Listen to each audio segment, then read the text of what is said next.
Morning. Oh, relax. Some more time on my hands. But not really. Baruch Hashem is a beautiful the beautiful thing is they let's talk about what their experience was like. Yeah, that was really special. Yeah. Yeah, some of the things they said was like, whoa.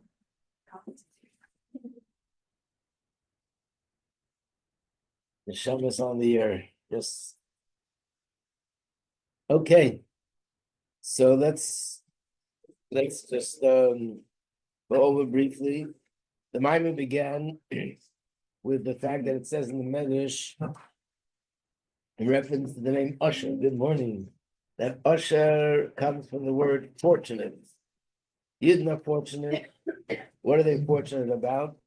So fortunate about two things. One is that they are fortunate they're the ones that chose Hashem, and that Hashem chose them.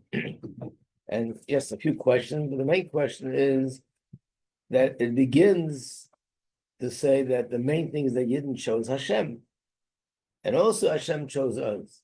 When it concludes, it says the opposite. It pairs the main things that Hashem chose us, and the secondary thing that we chose Him. So how do we reconcile these two things? In order to explain this, the Rebbe begins with the mashal. The mashal in the Medrash, that it's of course about the idea of choosing, that there was a king, and he came into a country, had three ministers, and some people in the country said, I choose this minister, some said, I choose that minister, some said, I choose the third minister. One person there was smarter than the rest, and he said, I choose the king himself. And he gave a reason. The reason is because all the ministers could be replaced. And the king himself, he's the one that's permanent. And the Rebbe asks two questions. One question is that you don't need to be a very smart person and smarter than everybody else to recognize and to know that the king is better than all the other ministers. Of course, the king is the king and they're just ministers.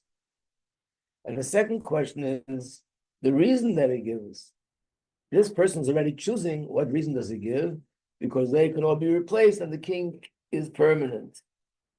Even if not for the fact that the king is permanent, still the king is just greater than everybody else. And especially the way we understand it from Torah, where it says that the king is spiritually immeasurably greater than the whole nation, to the extent that his midos are even higher than the greatest chacham in the community in the nation, Seichel. So, why do we need the reason about replacing? This is a very deep mimer, until closer to the end gets extremely deep. Sometimes we don't even learn it. I will see what we'll do this year. But most of the mimer is a very structured mimer. We explain something, then he explains it deeper and deeper and deeper and deeper. It's very beautiful the way the Rebbe explains this idea of the depth of understanding this mashal. So we're starting now, page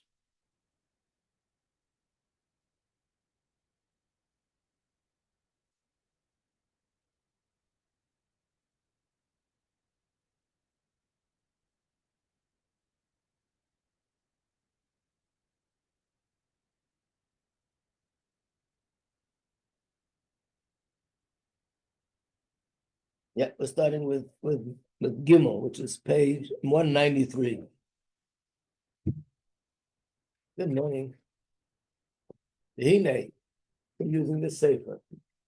Thank you. And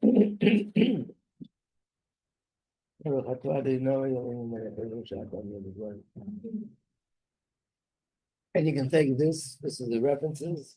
Okay. On the surface, this could be explained based on that which is known. In the early generations, those that worshipped the stars and the constellations. These people, which is Avodah Zarah, Yadu, they knew Shashepa Shanishba Ba'aretz, that all the sustenance that's brought down to this world, I mean, the reason why they worship the stars and the constellations, because you see in the stars and the constellations how it's connected to things that are happening there. So they worship them because they felt that they're sort of in charge, they're making it happen. So the Rebbe says it's known that no, they knew that everything comes from Hashem. And everything comes from Hashem, but it's transmitted to us here on earth through the stars and through the constellations. Like it says in the Pasuk, there's actually a Pasuk in Chumash, Mimeged Tu'er Shemesh, or Mimeged Gerish Yirachim. The good things that happen from the sun that makes things grow, and the good things that happen from the moon. And Rashi on that Pasuk explains what comes from the sun, what comes from the moon. But they knew that Loi Shehem Atzma Mashpiyim, it's not that the sun and the moon themselves are the ones that give the hashpah, page 194. Ela Shakadosh Baruch Hu Mashpiyah.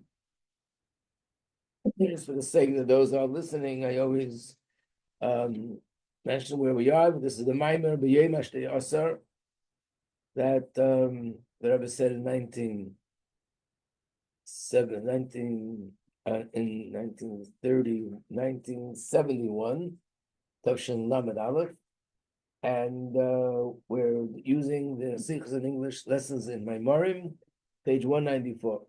So they knew that HaKadosh Baruch Hu Mashpi al Yod, it's Hashem that gives the Hashpah, but through the stars and the moons. So what was their mistake? Why was there Avodah Zarah? Where did they go wrong? They made a mistake and they thought that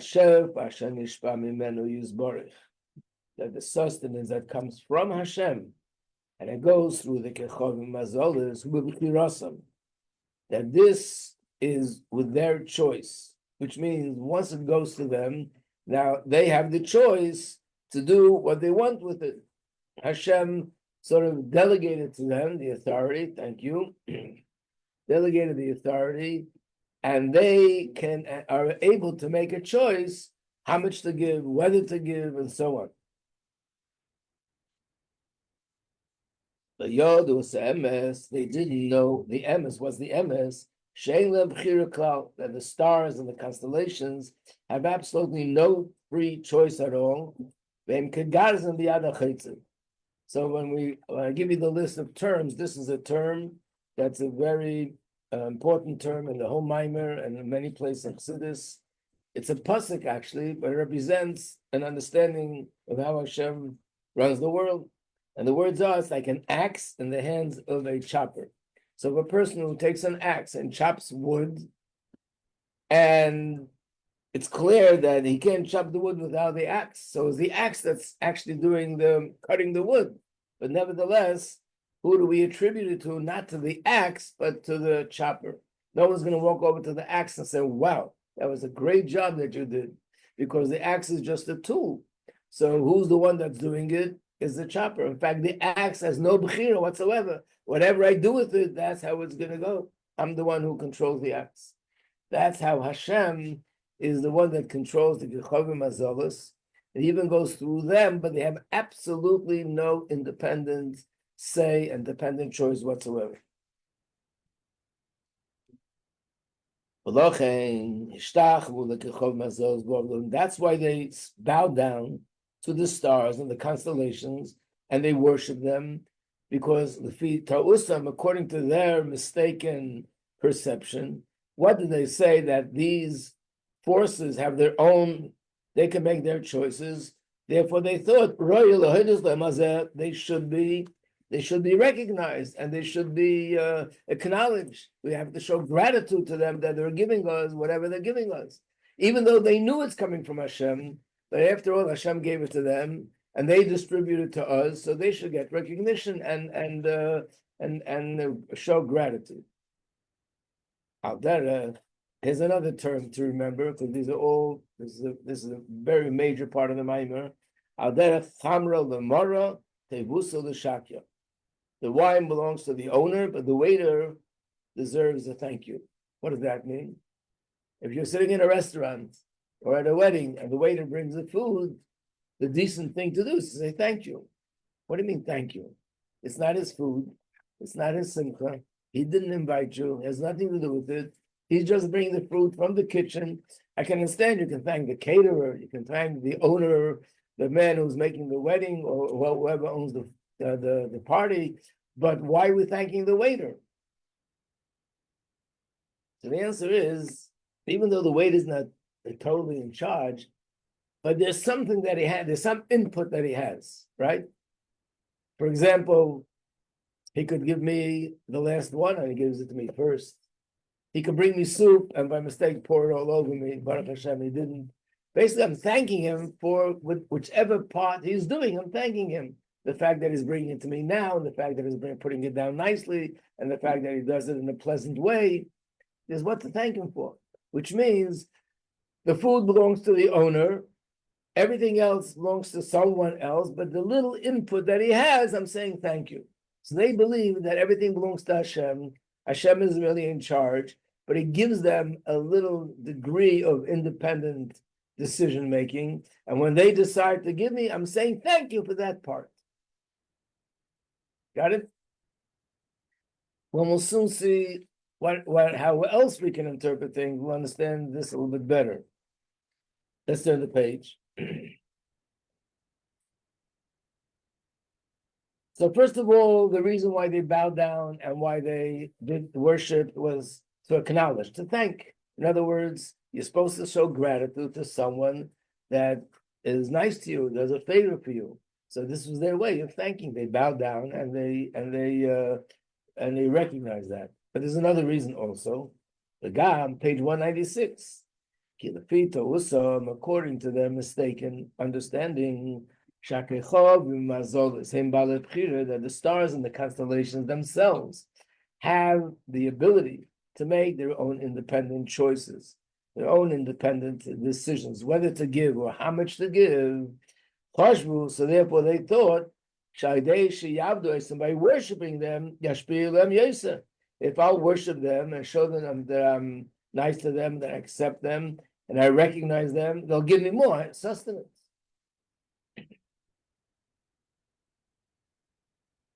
So just like Begashmi, that if there's somebody that's giving you something, you feel that if you would be nice to them, they'll continue to give, or nicer, they'll give you more. If not so nice, they'll give you less.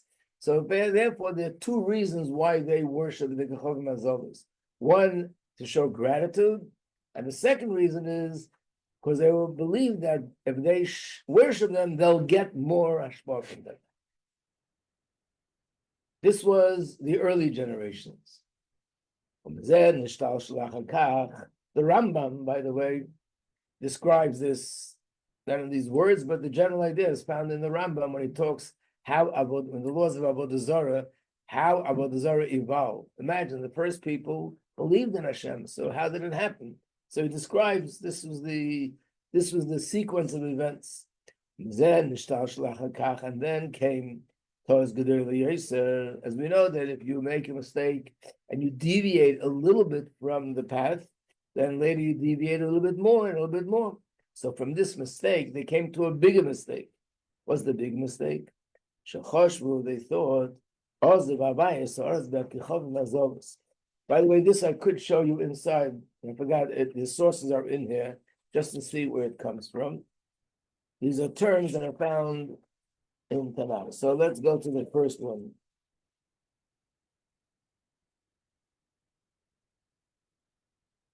The first one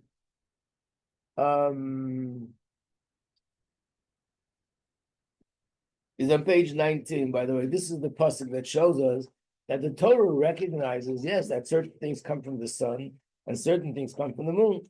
So look at this page 19. It's a pasuk in Zois HaBrocha, and it says, "Memeget tvuy shamesh, memeget gerish yirochem." So Rashi says, "Yesh peiros," there are fruits that are ripened by the moon. The moon has to do with making them ripe, like cucumbers and melons. In other words, the sun and the moon, they do have, the sun is obvious. Things will grow without sunlight. but also the moon. So that means that they have an effect on how things happen here. Look at page 20.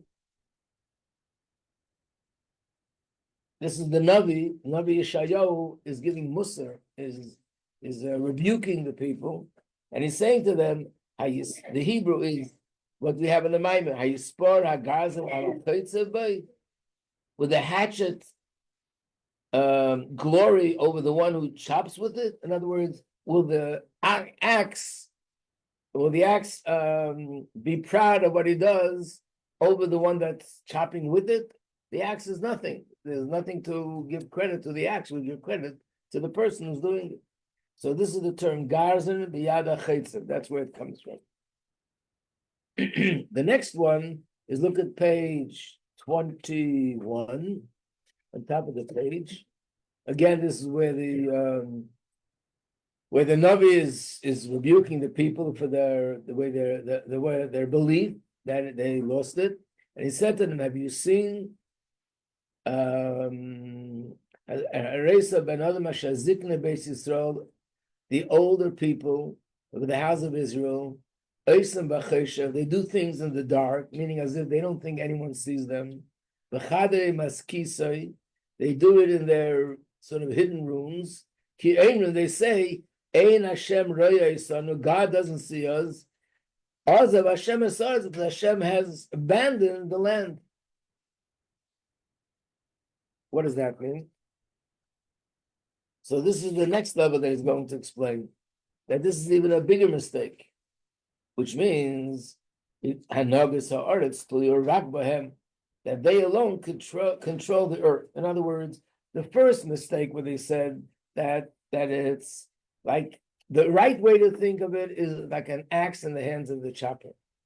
The wrong way to think of it is that it's like saying thank you to the waiter, even though they're not the owners.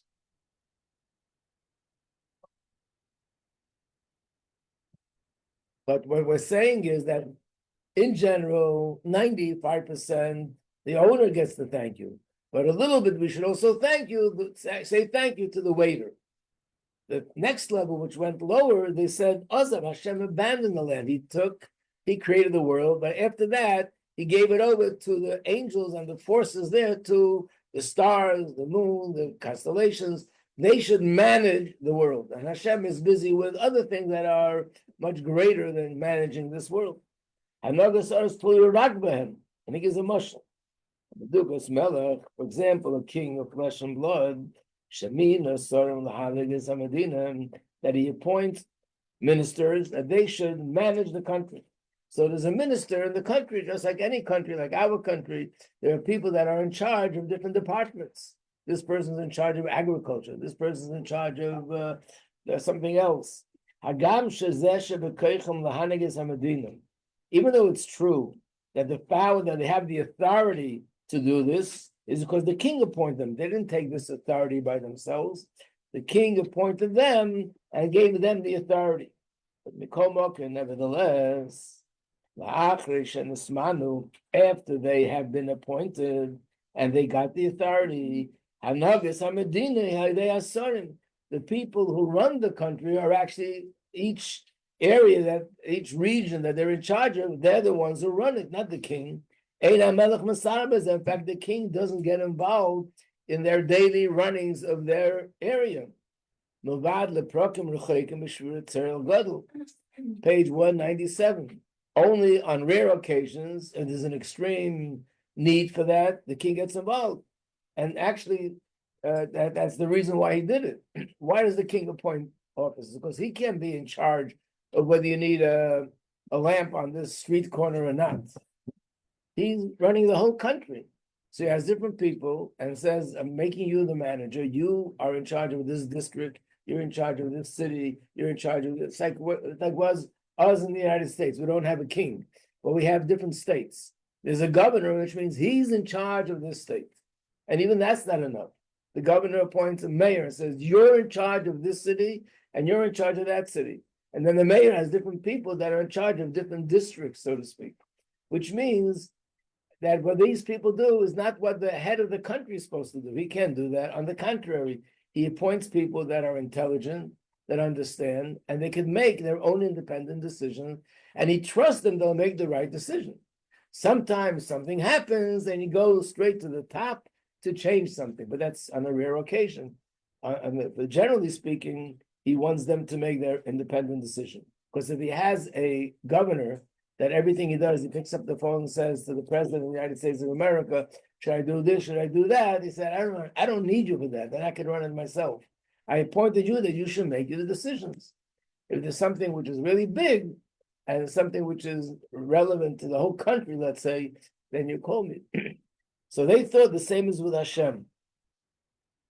That Hashem appointed these forces, the sun, the moon, the constellations, they should control the world, and Hashem authorized them, so they recognize it's from Hashem. But what did Hashem do? He actually delegated authority to them to make their own decisions. This is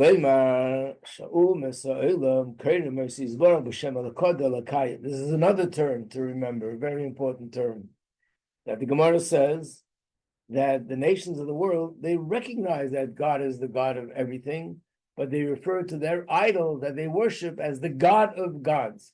Hashem is the God of all the gods, which means they are gods, and Hashem is the super God. This term in Gemara really includes both levels that we just mentioned, the higher level and the lower level. Why? Even those that believe that Hashem Chas v'Shalom abandoned the earth and handed it over to the stars, the moons, and constellations, they should run the world. Even these people, they still refer to Hashem as Elokad Elokaya. They refer to Hashem that He is the God of all the gods, that He's the one who gave them the power. They don't even claim that they got this power on their own. Which means, it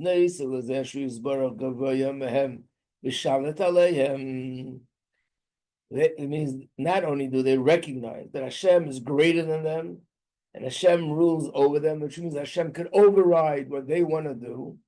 But not only that, but even in that area, in that context where they are able to do things, even this part where they believe that they have the power to run the world and to give sustenance to the world, they know that this is not on their own. Hashem gave them the power to do it. They believe, though, that once Hashem gave them the power, now I can do whatever I want. It's like giving somebody a car that they can go wherever they want, but now I can drive wherever I want. But who gave me this car? Of course, this person gave me the car. So Hashem gave them the koyach. And this is, again, like the mashal with the king, the dugmas sari hamelech, just like the ministers of the king, shemanhigim esamedina, they're running things in the country, they're making decisions, but they know it's a place hamelech mina isam. That means even those that say that that Hashem is the one, they're the ones that say the lower level, the worst level, that Hashem literally abandoned everything, gave it over to them, but they still acknowledge that initially Hashem is the one who created them and gave them the power to do what they're doing. But now He's not involved. That's the way they look at it. Even those who they look at things in a much better way, they recognize that Hashem is in charge. Not only He created the world, He's running the world, He's managing the world. They only believe that the forces of nature, the sun, the moon, constellations, they have a little bit of a sort of independent choice. Even they, it's also called Halakot Halakaya.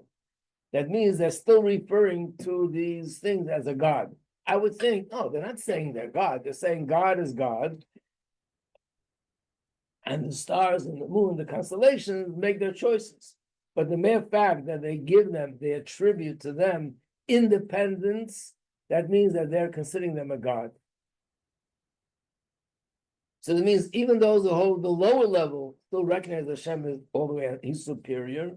And even those who have a better understanding of the situation, they're still recognizing, they're still accepting the stars and the moon as gods, not just as Hashem's instruments. And why is that? In the bottom of the page, 198. And this alone, again, even though they believe that God created them, even though they believe that God is making the decisions and He is running everything, but this alone that Hashem, according to them, they believe that they have the power to make their own choices if they want or not. That means that they have authority, independent authority, and that's recognizing them, that's defining them as a God. So what is it? What's true Emunah? Page 199. The true Emunah, Shlila Seinyana, in order to negate this idea that there are chas v'shalom other gods, it's dafke, the idea. That means that you recognize that all those intermediaries through which Hashem gives sustenance and hashpah to the world, all of them are rak kigars and biyad ha'chetza. They're only tools in the hands of the chopper, which means that they have absolutely no free choice. So we have basically three levels of understanding. One level of understanding, the term in Chassidus would be kigars and biyad ha'chetza. That's true emunah.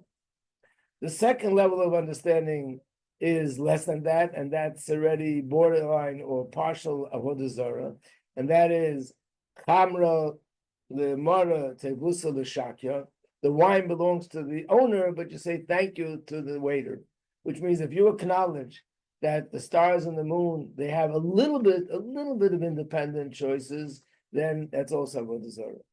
And the third level is Azav Hashem es hashemayim v'sa'aretz. Hashem abandoned the heaven and the earth and left it into the hands of the stars and the constellations, which means Hashem created them, Hashem authorized them, but after that, He allows them to make their own choices. That's absolute avodah zarah.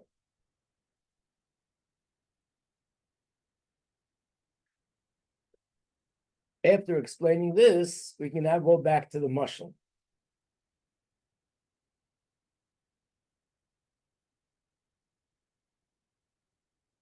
Have to justify 2 cups of water.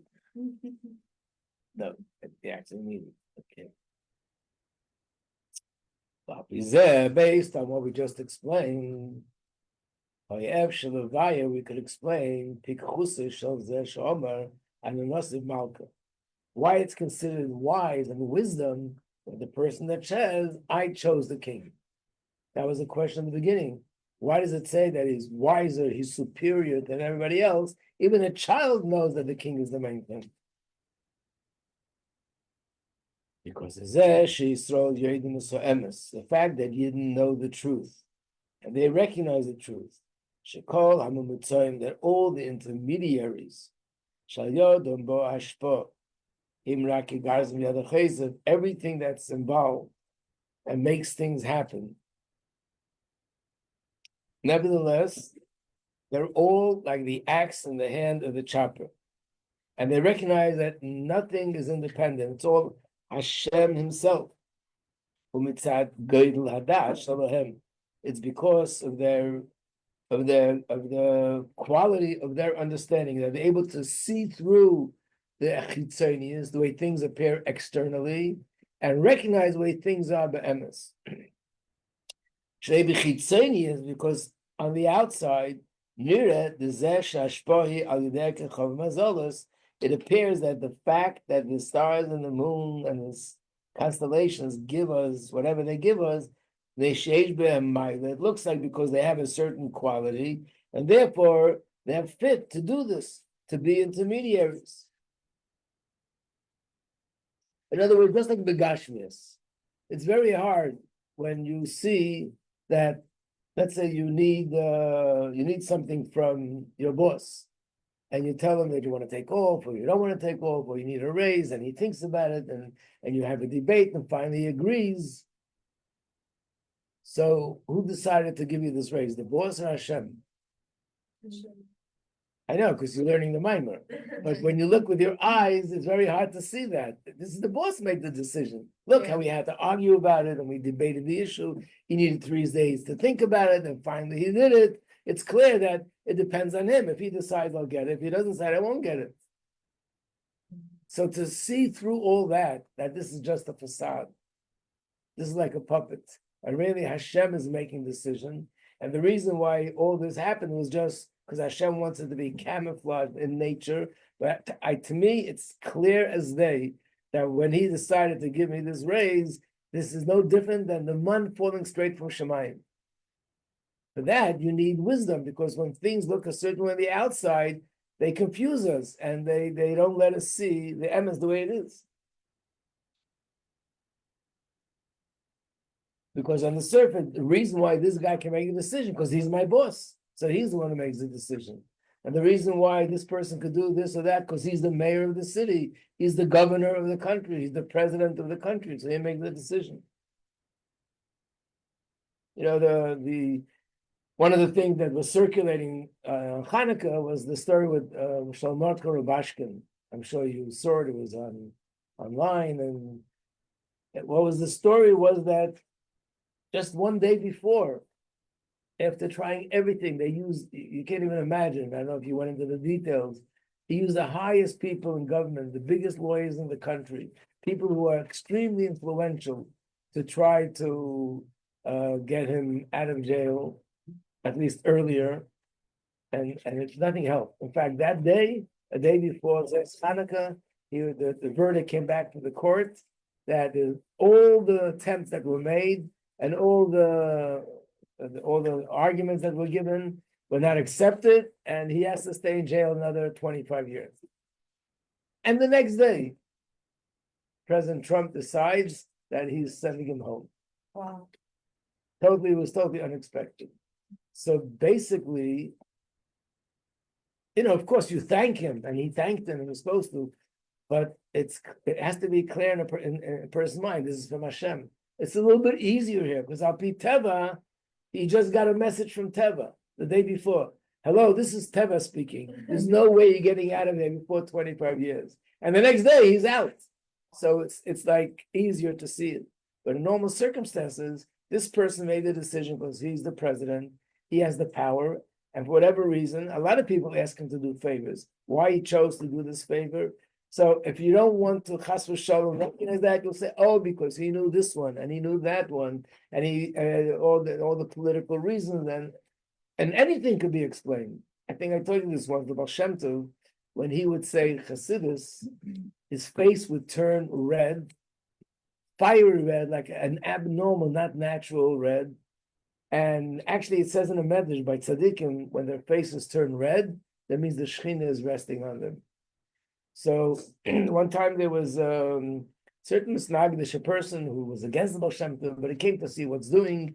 And the Chassidim, usually they get into this dialogue about Chassidus. Is it a good thing? Is it a bad thing? The Baal Shem Tov. And they said to him, look at his face. You can see that he's living in another world. You can see how godliness is his life and rests on him. And he waves his hand and said, come on. He drank a lot of wine, so his face turned red. What are you telling me?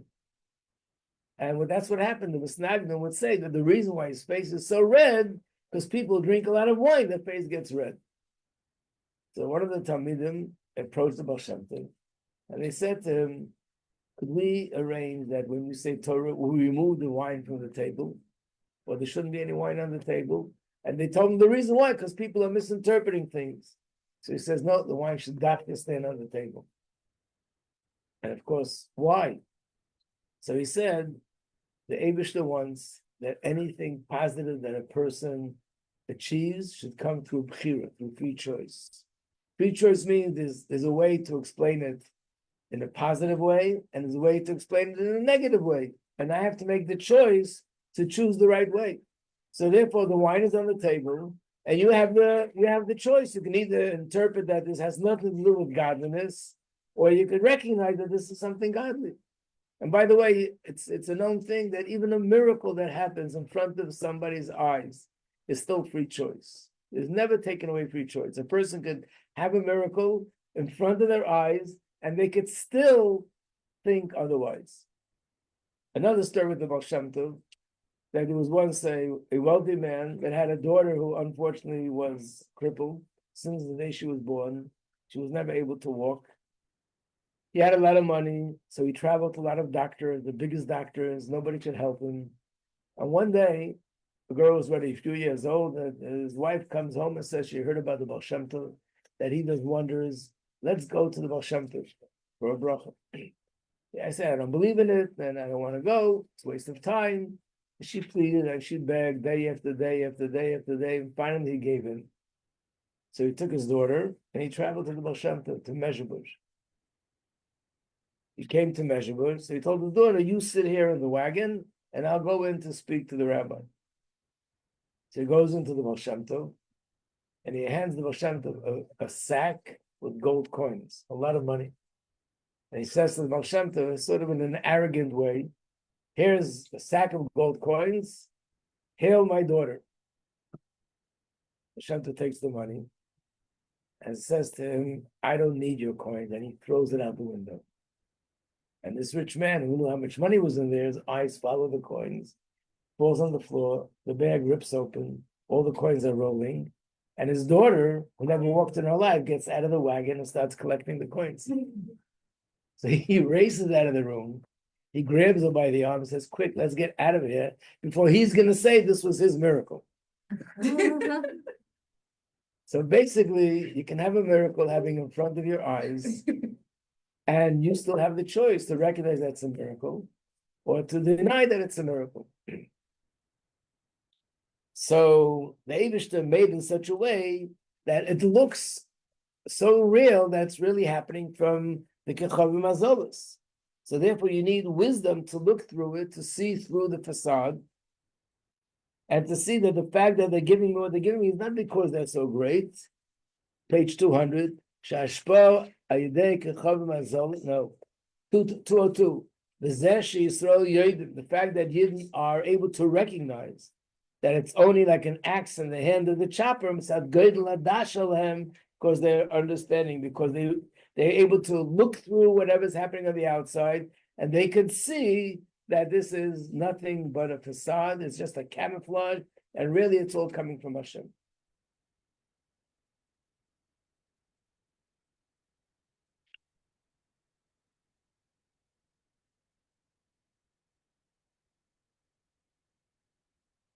I'm looking at the word summary, but this is the English summary. In the Maimon, the Rebbe didn't write a kitzur. Kitzur means a summary. Okay, we'll stop here. And I hope by tomorrow we'll either find or we'll put together the workbook, and we'll go through the questions and the terms that come out of this. Okay. Tzlacha d'kadei, everybody. What? זה סיפור אמיתי? זה סיפור אמיתי? מבט שם טוב? כן. אבל זה... קשה להבין? כן, כי זה כאילו צריך להיות ממש סילי. אם לא לחשוב שכאילו שזה נס. מה, לא? זה הגיוני שבן אדם יכול לקרות לו נס כל כך גדול והוא לא רואה את זה? בן אדם שהוא לא רוצה לקבל עניין של